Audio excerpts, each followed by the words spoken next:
Guys, you're welcome to my channel, and as usual, I am Adora.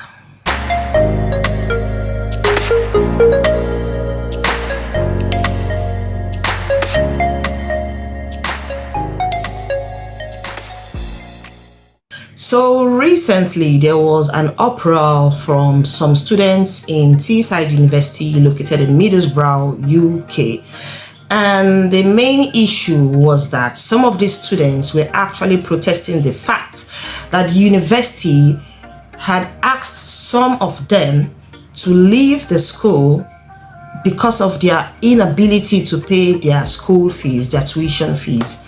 And a lot of them came out protesting, saying things like, oh, they were just about to pay off whatever they were owing before this information came out. Some actually said that they were asked to pay in installments and they were still doing that before they got this information from the school, while others argued that they were actually paying this, their school fees instrumentally, but at some point, due to the inflation of prices and the high exchange currency rates that hit Nigeria recently, which affected a lot of them, in terms of currency exchange, they kind of had some difficulties in paying up, because as at now, the exchange rate was really high compared to Nigerian naira. So this affected some students.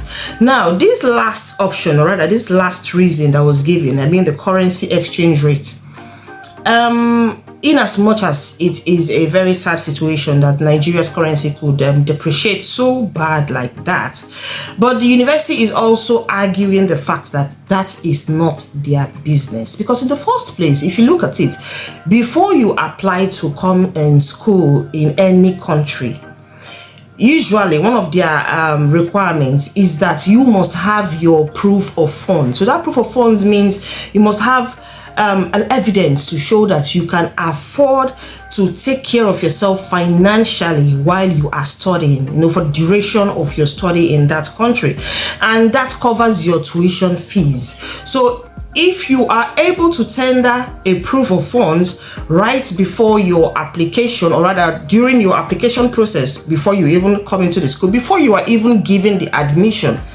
then it is believed by the school that you've already secured funds, you've already secured the finances, as like it is certain that you already have money set aside for the duration of your education while you're in the country. And that even if the currency depreciates wherever you're coming from, it does not concern them, like it doesn't have anything to do with them. Now, that's the argument of the school.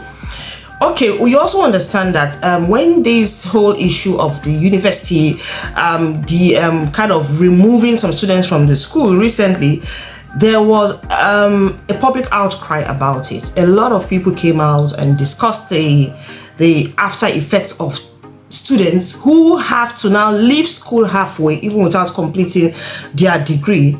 A lot of students came out to say things like, oh, they've paid huge amounts of money to be here, they've paid a huge amount of money to further their education, they've actually gone far, they've sold things to be here and all of that, and now the school is kicking them out without giving them a listening ear or without giving them a second chance. Actually, all schools have their different policies as regards the payment systems. Like, I was talking to someone recently who's a student of one of the universities in the United Kingdom, and she told me that when she was enrolling for her degree, even right before she came into the country, she had to read these like rules and regulations and policies of universities in terms of payment and all that. And she was told that she only had she had to pay 6 installments all through her education, like all through her study, all through the years she'll be studying the program. So she had 6 installments to pay. Now, only for her to get into the country, and then luckily for her, because she had already paid a huge amount even before coming, she didn't find it difficult. She didn't struggle to pay off the rest. But that she has a friend who paid only 1 installment before coming into the country. Now, thinking that when he comes into the country, he will be able to work and make some money and pay it off. But like we all know, as a student, you are only permitted to work 20 hours a week. Now, even if you have to gather all that is 20 hours during school term, and then you can work as much as you want during the holidays.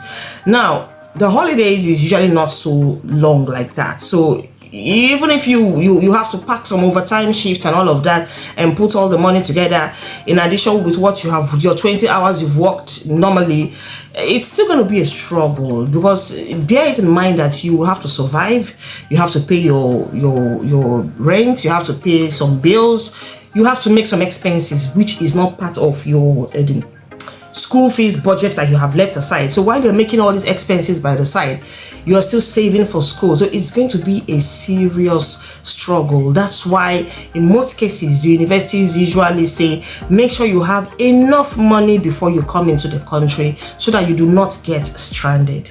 Now, in the issue of students from the Teesside University who are actually stranded right now, the current report is that the Nigerian government had to intervene when they saw this public outcry. They had to intervene to assist Nigerian students who are actually in the school so that they could come into some kind of balance as to how the students can settle or sort their bills and continue their education. Yeah, they were quite successful in helping some students, not all. Now, after the meeting between the Nigerian government and the schools, or rather the Home Office, it was sorted out that some students were allowed to re-enroll, continue their education from wherever they stopped, and they were allowed to go back to school, while some were not. Some were asked to go back home and continue their education from Nigeria. And some were also told that, well, even if you want to come back to the UK to continue your education, you have to leave now, and then you will come back at a later date. Of course, which we know in most cases does not really work like that, because once you're out, you're out. It's not so easy to get back in. Like, what's your excuse this time around? Are you going to tell them, okay, I've been able to sort out my school fees, I want to come back and complete it? Like, I don't know how possible that is, but immigration issues really is not as straightforward as we think. So that's other option, the last option of going back home and then trying to come back to continue your degree is a bit of a bumpy ride. Yeah, it's not as straightforward as we think.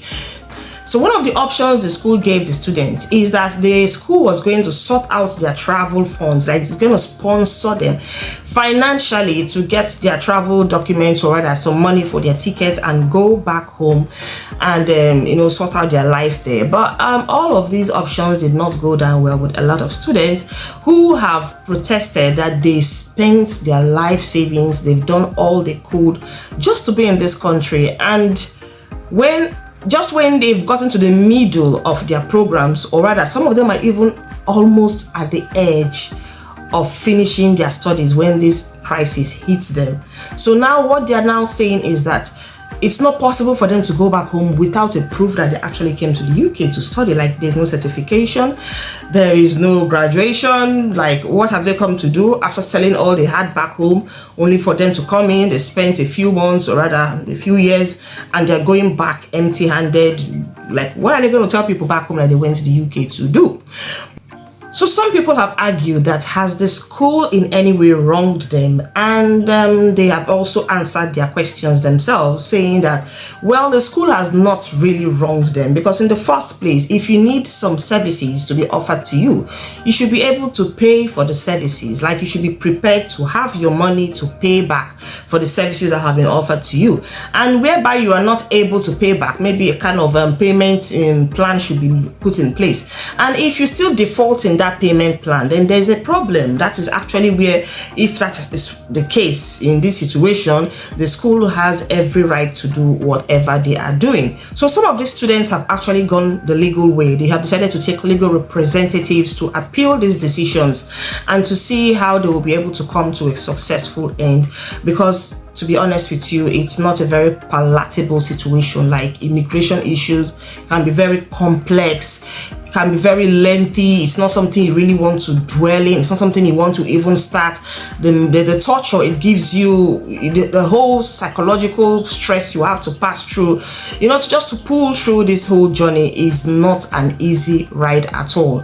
Right now, the school has offered to give some students money to be able to fund their ticket back home. Are they going to accept it, or are they going to take the legal route? We're still waiting to see. Join me in my next video as I bring some more trending topics in the UK. Ciao.